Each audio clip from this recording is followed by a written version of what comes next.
Sa ngalan ng Ama, ng Anak at ng Espiritu Santo, Amen. sumainyo ang Panginoon. At sumainyo rin. Mga kapatid, sa araw na ito ating pinagdiriwang ang kapistahan ni San Atanasio, obispo at pantas ng simbahan. Minsan, dadalhin tayo ng Diyos sa isang napaka-imposibleng sitwasyon. Bibigyan niya tayo ng mga taong napakahirap pakitunguhan. Maaaring isang asawang napakatigas ng ulo, maaaring mga katrabahong naninira sa atin, maaaring mga kapitbahay na nagchichismis sa atin. Minsan, malalagay din tayo sa isang sitwasyon na mababaon tayo sa utang, napakahirap bayaran. Bibigyan tayo ng isang sakit na malubha ng Diyos. Minsan makakadama tayo ng takot at pangamba na hindi natin maalis sa ating isip at puso. Kapatid, ano man ang imposibleng sitwasyon mo ngayon sa buhay, tandaan mo na ikaw lang ay sinusubukan ng Diyos. At hindi tayo susubukan ng Diyos na higit sa ating makakaya. Kapag hindi na natin kaya, palagi pa rin tayo magpatulong sa Kanya. Palagi pa rin tayo magpatuloy. At sana pagdasal natin na makita natin siya dahil palaging sapat ang pagpapala, ang bendisyon at grasya ng Diyos na binibigay sa atin araw-araw. May milagro, may himala sa buhay na ito. Manalig ka. Maniwala ka sa Kanya. Sa mga pagkakataon na kung saan ang hina ang ating pananampalataya, sa mga pagkakataon na kung saan malapit na tayong sumuko o maaaring sumuko na tayo, umayaw na tayo, nanatili na lang tayo sa ating lungkot. Hingin natin muli ang tawad at awa ito sa Diyos para makita tayo muli na karapat dapat makatanggap sa mga banal na misteryong magpapalakas muli sa atin. Inaamin ko. Sa makapangyarihang Diyos at sa inyo mga kapatid, nalubha akong nagkasala sa isip, sa salita, sa gawa at sa aking pagkukulang. Kaya isinasamo ko sa mahal na Birheng Maria, sa lahat ng mga anghel at mga banal, at sa inyo mga kapatid, na ako'y ipanalangin sa Panginoong ating Diyos. Kaawaan tayo ng makapangyarihang Diyos. Patawarin tayo sa ating mga kasalanan at patnubayan tayo sa buhay na walang hanggan. Amen. Panginoon, kaawaan mo kami. Panginoon, kaawaan mo kami. Kristo, kaawaan mo kami. Kristo, kaawaan mo kami. Panginoon, kaawaan mo kami. Panginoon, kaawaan mo kami. Manalangin tayo. Ama naming makapangyarihan, hinirang mo ang obispong si San Atanasio bilang matatag na tagapagtanggol ng pananampalatayang ang anak mo ay Diyos na totoo. Sa pagkakamit namin ng kaalaman sa kanyang paninindigan at sa kanyang pagmamalasakit sa aming kapakanan, kami naway walang hadlang na umunlad sa pagkikilala at pag-ibig sa iyo. Sa pamagitan ni Jesucristo kasama ng Espiritu Santo, magpa sa walang hanggan. Amen.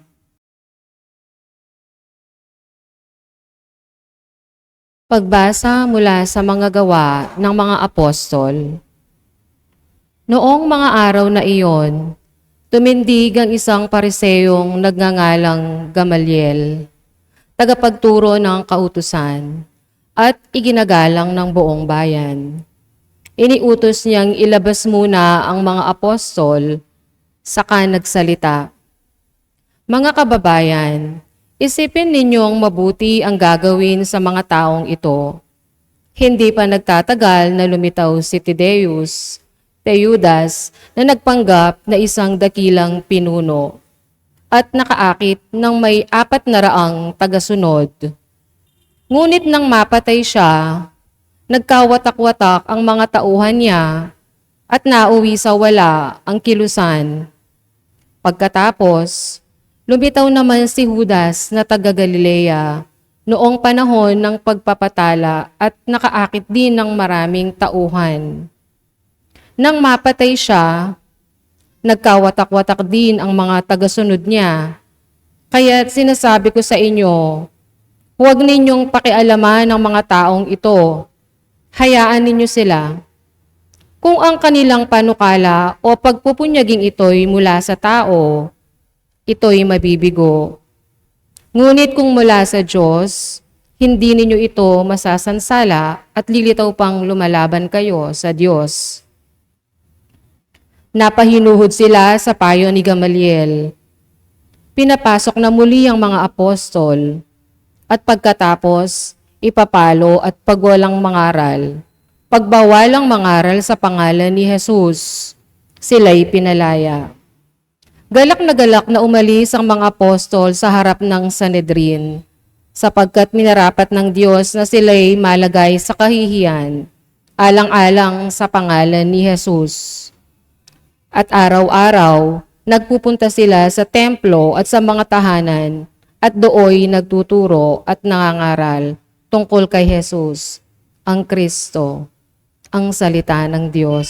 Salamat sa Diyos.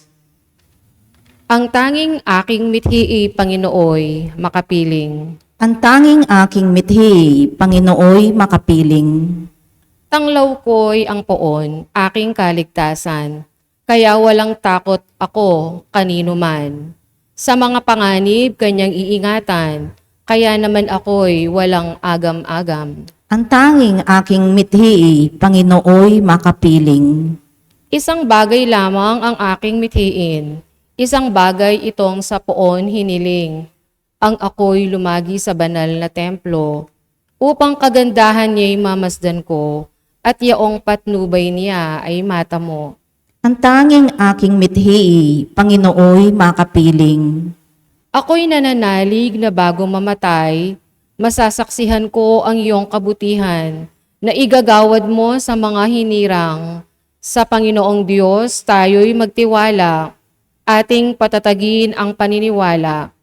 Tayo ay umasa sa kanyang kalinga. Ang tanging aking mithi, Panginooy makapiling.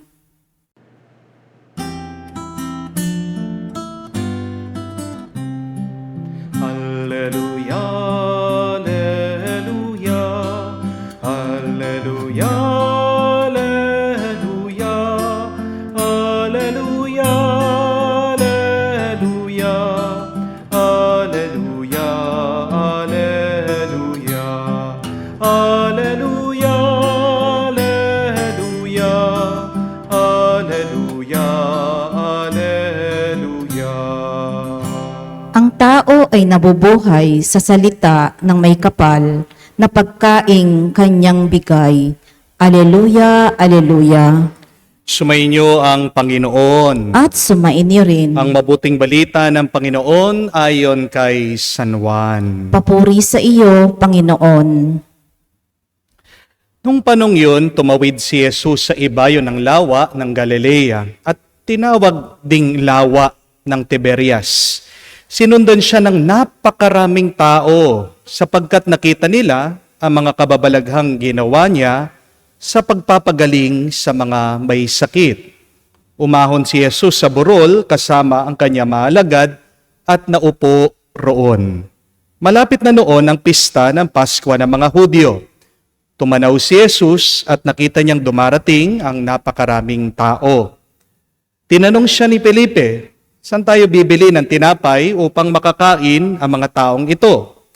Sinabi niya ito para subukin si Felipe, sapagkat alam ni Jesus ang kanyang gagawin. Sumagot si Felipe, "Kahit na po halagang 200 denaryo, ang tinapay ang bibilhin natin ay di sasapat para makakain ng tigkakaunti ang mga tao." Sinabi ng isa sa kanya malagad, si Andres na kapatid ni Simon Pedro, "Mayroon po ritong isang batang lalaki na may dalang 5 tinapay na sebada at 2 isda. Ngunit gaano na ito sa ganyang karaming tao?" Paupuin niyo sila, wika ni Jesus. Madamo sa lugar na iyon, umupo ang lahat. Humigit kumulang sa 5,000 ang mga lalaki. Kinuha ni Jesus ang tinapay at matapos magpasalamat sa Diyos, ay pinamahagi sa mga tao. Gayon din ang ginawa niya sa isda. Binigyan ang lahat hanggat sa gusto nila. At nang makakain na sila, sinabi niya sa mga alagad, tipunin ninyo ang lumabis para hindi masayang. Gayon nga ang ginawa nila at nakapuno sila ng 12 bakol. Na makita ng mga tao ang kababalaghang ginawa ni Jesus, sinabi nila, tunay na ito ang propeta na paparito sa sanlibutan. Nahalata ni Jesus na lalapitan siya ng mga tao at ipipilit siyang kunin upang gawing hari. Kaya muli siyang umalis na mag-isa patungo sa kaburulan. Mga kapatid, ang mabuting balita ng ating Panginoon. Pinupuri ka namin, Panginoong Heso Kristo. Magandang araw po muli sa inyong lahat. Dasal at dalangin ko po na kayong lahat, lalong-lalo ng ating mga bisita dito, ay nasa mabuting kalagayan. God is good, sobra-sobra. Sobra-sobra, God is good. My dear friends, I just want you to remember this very beautiful lesson. That God will test you with stress before God can entrust you with success. Ang ganda po, no? Ulitin ko po yun. Tandaan niyo po yun. God will test you with stress before God will entrust you with success. Ano ang kinaka-stress mo ngayon? Siguradong marami. Amen?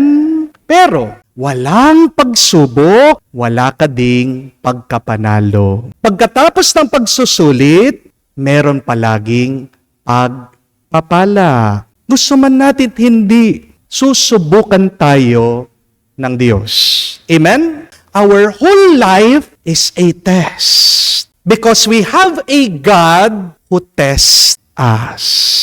Yan po ang ating narinig sa nabasang ebanghelyo, ang kwento tungkol sa pagpaparami ng kakaunting pagkain. We know this story, the miracle of the multiplication of loaves. Ang sabi po ng kwento, nagtanong daw si Jesus sa kanyang mga alagad, lalong-lalo na dito sa isang apostol, si San Felipe. At ang tanong ni Jesus sa kanya, saan tayo kukuha ng pagkain para mapakain natin itong 5,000 tao na sumusunod kay Jesus? At sabi po ng mabuting balita, tinanong daw ni Jesus ito, hindi dahil hindi niya alam yung sagot. Tinanong ni Jesus ito kay San Felipe para subukin siya. Jesus asked this question to test him. Pero nagkamali po sa sagot si San Felipe. Sabi niya, kulang ang pera natin. Hindi pa rin po sapat yan, Panginoon, para makakain na kahit na tigkakaunti.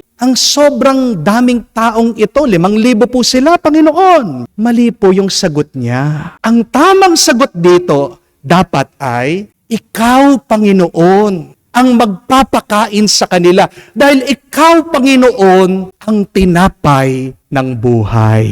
Pero kahit na nagkamali sa sagot si San Felipe, ang nakakamangha, hindi po nagalit si Jesus.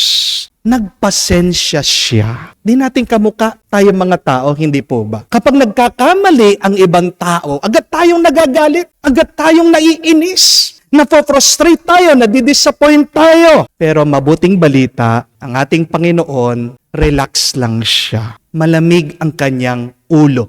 Nauunawaan niya na hindi pa alam ni San Felipe. And also, my dear friends, do not assume people know. Kahit na may natutunan sila, ang kakulangan natin, ang pagkakamali natin, makakalimutin tayo. Hindi po ba? At ito pa po ang mabuting balita, Kahit na nabigo sa pagsubok si San Felipe, gumawa pa rin ng milagro ang Panginoon. And I want you to hold on to that good news, my dear friends, that though we will fail in the test of God, the Lord will still create miracles for us.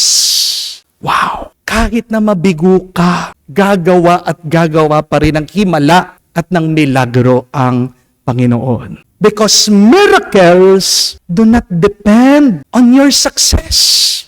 Miracles depend on the goodness of God. Every day, God tests us. Everybody, God tests. Wala pong taong hindi sinusubukan ng Diyos. Araw-araw, lahat tayo ay may pinagdadaanan na pagsubok galing sa Panginoon. Merong mga bata na nagagalit sa Diyos dahil nagkasakit ang kanilang mga magulang. Nalaman po ng anak, may cancer yung nanay niya. Napakasakit ng loob niya sa Diyos. Tinatanong, bakit po? Meron po mga ama, hindi matanggap, nalaman bakla yung anak niya. Meron po mga misis, gusto na makipaghiwalay sa kanilang mister. Pero biglang dumating, itong kanyang asawa, nagdadala ng bulaklak, humihingi ng tawad. Merong lalaki na gusto nang tumigil sa panginginom, pero napadaan na naman doon sa paborito niyang bar o inuman. Merong mga matatanda na putulan po ng paa dahil po sa diabetes at hirap na hirap sa kama. Meron po mga mag-asawa, baon na baon sa utang, nag-a-apply paulit-ulit ng visa, nadi-deny sila. Meron pong mga magulang na matayan po ng anak sa aksidente, hindi matanggap,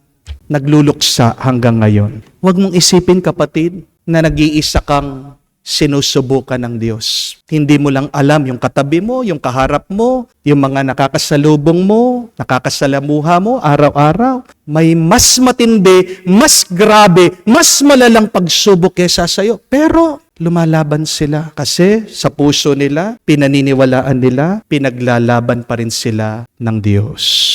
Lahat tayo sinusubukan ng Diyos. Walang ligtas sa pagsubok ng Panginoon. Pero ginagawa ito ng Diyos hindi dahil galit siya sa atin. Binibigyan tayo ng pagsubok ng Diyos dahil mahal niya tayo. Dahil sa pamamagitan ng mga pagsubok, diyan lang lumalakas, tumatatag, bumubuti ang ating pagkatao. Amen? Kamukha po sa kwento, balikan niyo, nilagay ng Panginoon sa napaka-imposibleng sitwasyon ang mga tao, ang kanyang mga apostol. Pero, hindi naman po hinahanap ng Diyos na magtagumpay sila dun sa kanyang pagsubok. Alam naman po kasi ng Panginoon, mahina sila. Alam ng Diyos, magkakamali at magkakamali din po tayo. Alam ni Jesus na darating din ang punto ng ating buhay na susuko at susuko tayo. Pero, ang pinaka-importante, pinakamahalaga, pag sinusubukan ka ng Diyos, hindi yung magtagumpay ka, pero yung nananatili kang nakakapit sa Diyos. Amen? Dahil kung agad kang bibitiw sa Panginoon, hindi ka makakatanggap ng pagpapala at hindi mo mararanasan ang kanyang himala. Amen? Ang mabuting balita, gagawa at gagawa ng milagro ang Diyos sa buhay mo. Magtagumpay ka man sa pagsubok o hindi, pumasa ka man sa kanyang pagsusulit o hindi. Ito ang mabuting balita. Araw-araw may himala dahil mahal na mahal tayo ng Diyos.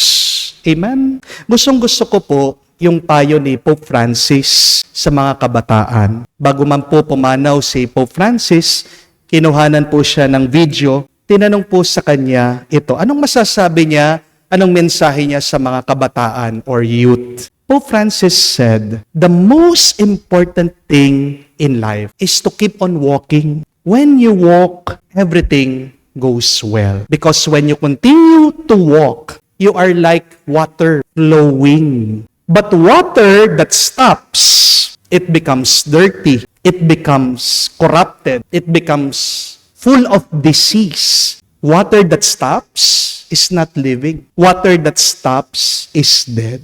Para bang sinasabi ni Pope Francis sa atin, kahit anumang mangyari sa ating buhay, huwag tayong titigil. Gaano man kabigat ang karanasan mo, Kahit na gaano man karami o sunod-sunod ang pagsubok mo, magpatuloy ka, maglakad ka, tuloy mo.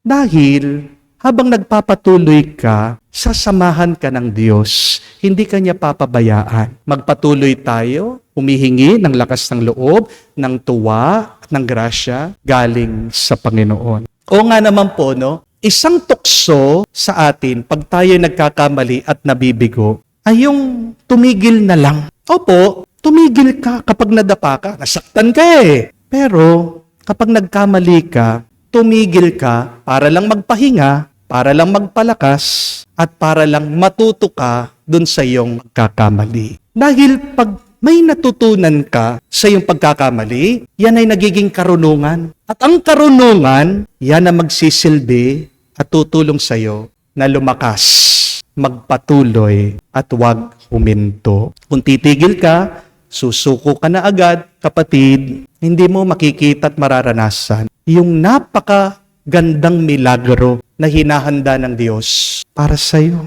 Kaya kapatid, huwag mong hahayaan na pigilan ka ng iyong mga pagsubok. Sana makita mo that challenges are also your blessings. Amen? Yung mga pagsubok na yan, tulong ng Diyos, tinutulak ka para marating mo yung pinapangarap ng Diyos para sa iyo. Always remember, the more challenge you have in your life, the more success that awaits you, that you will receive in your life. At kahit na mabigo ka, huwag ka pa rin madadala. Huwag ka pa rin mag-alala. Dahil lumalakas, tumatalino tayo, at dyan lang tayo lumalago sa ating pagkabigo, sa ating mga pagkakamali. Tandaan mo kapatid, hindi tumitigil na gumagawa ng milagro ang Diyos. Kahit na tayo'y mahina, kahit na tayo'y nagkakasala. Baka makalimutan mo, ang pinakamalaking milagro, himala na tinanggap mo, ay yung buhay mo. Amen? This life is a miracle. Kaya tayo po ay magpasalamat sa Diyos sa Kanyang pagmamahal sa atin. Araw-araw, pinagpapala tayo gitna ng ating mga pagsubok. Sa misang ito, humingi po tayo ng bendisyon at grasya galing sa Diyos. Anong grasya? Ang grasyang magpakatatag sa gitna ng ating mga pagsubok. Ang grasya na wag sumuko, palaging magpatuloy. Tandaan mo kapatid, hindi problema ang pagsubok. Dahil God will test you first with stress before He can entrust you with success. Amen. Tumayo po tayo. Sa himala ng pagpapakain ng 5,000 tao, pinapakita sa atin ng Panginoon na binibigay ng Ama ang lahat ng ating mga pangangailangan. Hinihiling natin sa Kanya ang lahat ng mabubuting bagay na maipagkaloob niya sa atin. Ating sabihin, Panginoon, dinggin mo kami. Panginoon, dinggin mo kami. Ang mga pinuno ng simbahan naway magpakita ng katulad ng pagkahabag na ipinamalas ni Jesus upang pakanin ang mga taong nagugutom. Manalangin tayo sa Panginoon. Panginoon, dinggin mo kami.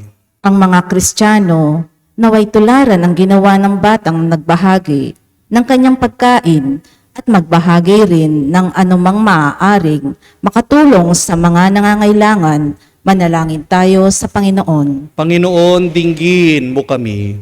Ang mga kabataan naway matagpuan si Kristo bilang tugon sa kanilang pagkauhaw at pagkagutom. Manalangin tayo sa Panginoon. Panginoon, dinggin mo kami.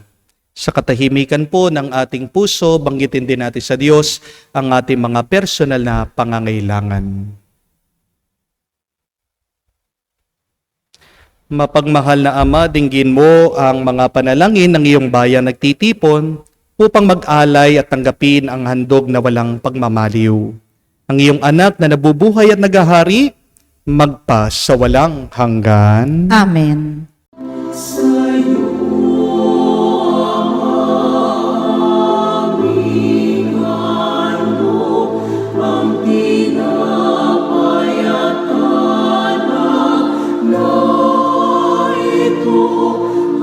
Handog ng iyong bayang sumasa.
Manalangin kayo mga kapatid, para ang ating mga paghahain ay kalugdan ng Diyos, amang makapangyarihan. Tanggapin nawa ng Panginoon itong paghahain sa iyong mga kamay, sa kapurihan niya at karangalan, sa ating kapakinabangan, at sa buong sambayanan niyang banal. Ama naming lumikha, ngayong ginugunita namin si San Atanasio, kalugdan mo ang aming mga alay sa iyo.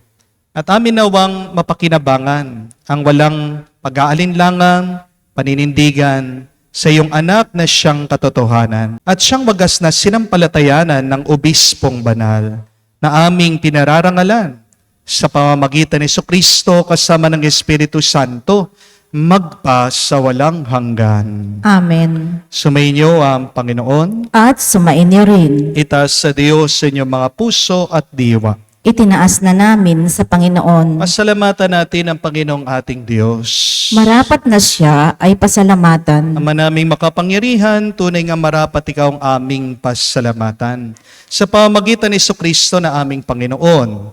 Ngayon si San Atanasio ay pinararangalan sa pamumuhay niyang totoong uliran at pagiging maasahan sa panunungkulan. Kaya't si Jesucristo na maasahan sa katapatan ay inihahayag sa pangangasiwa sa sambayanan. Ang malasakit na mga ulirang tagapangasiwa noon ay nagpapatuloy magpahanggang ngayon sa mga panalangin kanilang iniuukol. Kaisa na sambayanan mong dito'y nagtitipon. Kaya kaisa na mga anghel nagsisiawit ng papuri sa iyo nang walang humpay sa kalangitan kami nagbubunyi sa iyong kadakilaan.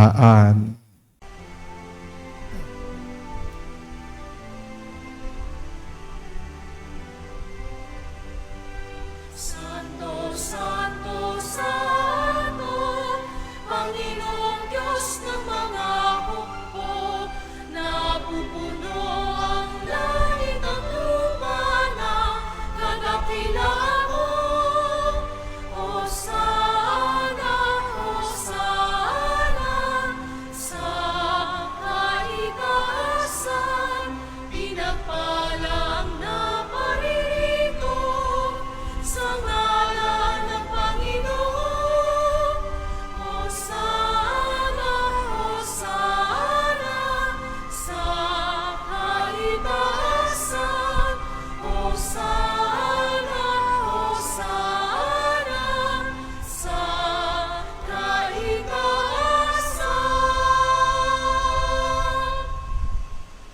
Ama naming banal, ikaw ang bukalan tanang kabanalan. Kaya't sa pamagitan ng iyong Espiritu, gawin mong banal ang mga kaloob na ito upang para sa amin maging katawan at dugo ng aming Panginoong Heso Kristo.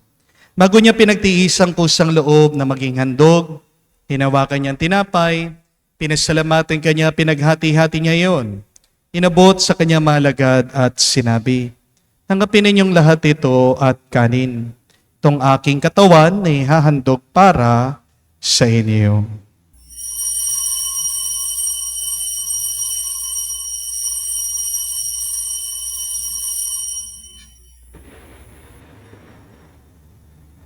Gayon din naman nung matapos ang hapunan, hinawakan niya ang kalis, muli kanyang pinasalamatan. Inabot niya ang kalis sa kanyang malagad at sinabi, "Tanggapin ninyong lahat ito at inumin. Itong kalis ang aking dugo ng bago at walang hanggang tipan. Ang aking dugo na ibubuhos para sa inyo at para sa lahat, sa ipagpapatawad ng mga kasalanan. Gawin ninyo ito sa pag-alaala sa akin."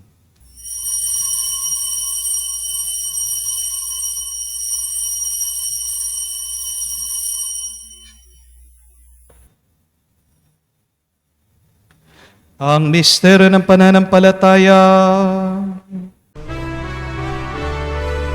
Aming ipinahayag na namatay ang iyong anak, nabuhay bilang Mesiyas at magbabalik sa wakas para mahayag sa lahat. Ang mga ginagawa namin ngayon ang pag-alaala sa pagkamatay, muling pagkabuhay ng iyong anak. Kaya tinialay namin sa iyong tinapay nagbibigay buhay at ang kalis na nagkakaloob ng kaligtasan. Kami nagpapasalamat dahil kami yung minarapat na tumayo sa harap mo para maglingkod sa iyo. Sinasamo namin kami magsalo-salo sa katawan at dugo ni Kristo ay mabuklod sa pagkakaisa sa pamagitan ng Espiritu Santo. Amalingapin mong iyong simbahan, laganap sa buong daigdig. Puspusin mo kami sa pag-ibig. Kaisa ni Florentino, aming arsobispo at ng Tanang Kaparian. Alalahanin mo si Francesco na tinawag mo na mula sa daigdig na ito. Nung siya'y bininyagan, siya'y nakaisa ni Kristo sa pagkamatay. Ngayon siya'y pumanaw, naway makaisa siya ni Kristo sa pagkabuhay. Alalahanin mo rin ang aming mga kapatid na nahimlay may pag-asang sila'y muling mabubuhay. Gayon din naman lahat ng mga pumanaw. Kawan mo't sila't patuloyin sa iyong kaliwanagan. Kawan mo't pagindapatin kaming lahat na makasalo sa iyong buhay na walang wakas. Kaisa na mahal na Birhen Maria, Ina ng Diyos. Kaisa ni San Jose, kanyang malwalhating esposo. Kaisa na mga apostol, lahat ng mga banal na namuhay dito sa daigdig na kalugod-lugod sa iyo. May pagdiwang naman namin ang pagpupuri sa ikararangal mo sa pamamagitan ng iyong anak aming Panginoong Heso Kristo. Sa pamamagitan ni Kristo, kasama niya at sa Kanya, ang lahat ng parangal at papuri ay sa iyo, Diyos Ama, makapangyarihan, kasama ng Espiritu Santo, magpasawalang hanggan. Amen, amen, amen. Sa nakakagaling na utos sa turo ni Jesus sa Panginoon natin na Diyos, ipahayag natin ang lakas loob.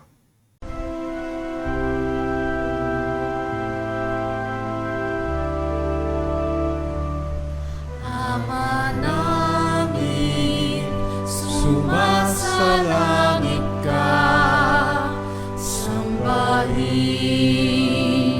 ang ngalan mo, mapasa amin ang kaharian mo, sundin ang loob mo dito sa lupa para nang sa langit. Bigyan mo kami ngayon ng aming kakanin sa araw-araw at patawarin mo kami sa aming mga sala para ng pagpapatawad namin sa nagkakasala sa amin. At huwag mo kami ipahintulot sa tukso, at iadya mo kami sa lahat ng masama. Hinihiling namin kami, Adyas, sa lahat na masama, pagkalooban ng kapayapaan araw-araw, ligtas sa kasalanan, at ilayo sa lahat ng kapahamakan. Samantalang aming pinanabikan ang dakilang araw ng pagpapahayag ng tagapagligtas naming si Heso Kristo. Sapagkat iyo ang kaharian at ang kapangyarihan at ang kapurihan magpakailanman. Amen. Panginoong Heso Kristo, sinabi mo sa mga apostol, kapayapaan ang iniiwan ko sa inyo, ang aking kapayapaan binibigay ko sa inyo. Tungayan mo ang aming pananampalataya, huwag ang aming pagkakasala. Pagkalooban mo kami ng kapayapaan at pagkakaisa ayon sa iyong kalooban, kasama ng Espiritu Santo magpa sa walang hanggan. Amen. Kapayapaan ng Panginoon ay laging sumainyo.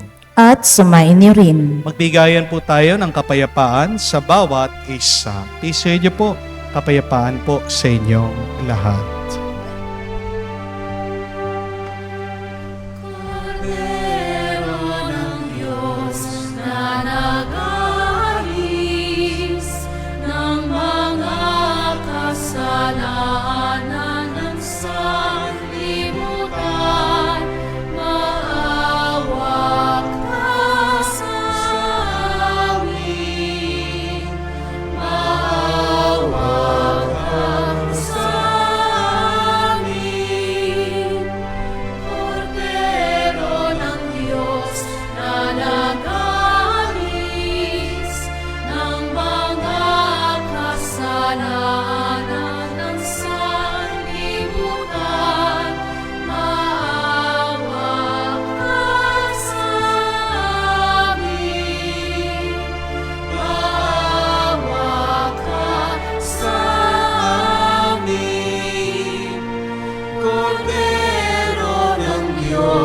na nag-aalis ng mga kasalanan ng sanlibutan. Ipagkaloob mo sa amin ang kapayapaan.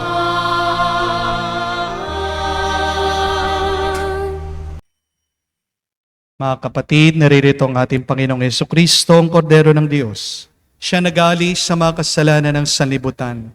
Mapalad tayong lumalapit sa piging ng Kordero. Panginoon, hindi ako karapat-dapat na magpatuloy sa iyo, ngunit sa isang salita mo lamang ay gagaling na ako.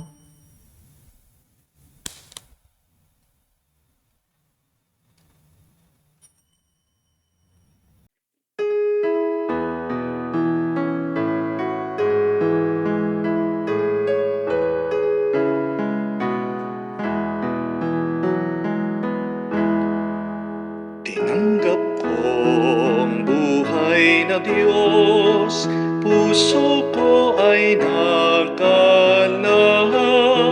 Tinanggap ko ang buhay na Diyos, puso ko ay natuwa. Tinapay siya ng buhay, hinati at binigay para mambigay buhay. Huwag mangamba kailanman. Tinanggap ko buhay na Diyos, puso ko ay nagalak. Tinanggap ko buhay na Diyos, puso ko ay natuwa. Siya'y daan ng buhay, inasam ka ng Ama, umuwi ka sa Kanya, makaisa sa piling niya. Tinggap ko ang buhay ng Diyos, puso ko ay naghalak. Tinanggap ko ang buhay na Diyos, puso ko ay natuwa. Manalangin tayo. Ama naming mapagmahal, kaisa ni San Atanasio, naway aming maipahayag ang pananampalatayang matatag na Diyos na totoo ang iyong bugtong na anak, upang kami laging buhayin at ipagsanggalang. Nang pakikinabang ng aming tinanggap, sa pamagitan ni Jesucristo kasama ng Espiritu Santo, magpa sa walang hanggan. Amen. Wag na wag tayong mag-aalala kung tayo man ay sinusubukan ng Diyos. Dahil pag ang Diyos sinusubok tayo, gusto lang niya na mas bumuti, tumatag, lumakas ang ating kaluluwa at pagkatao. Remember that God will test you with stress before God can entrust you with success. Kahit na mabigo ka, huwag kang titigil. Dahil ang pinakamahalaga, hindi naman yung magtagumpay ka. Ang pinakamahalaga ay yung kumakapit ka at nananalig ka palagi sa Diyos.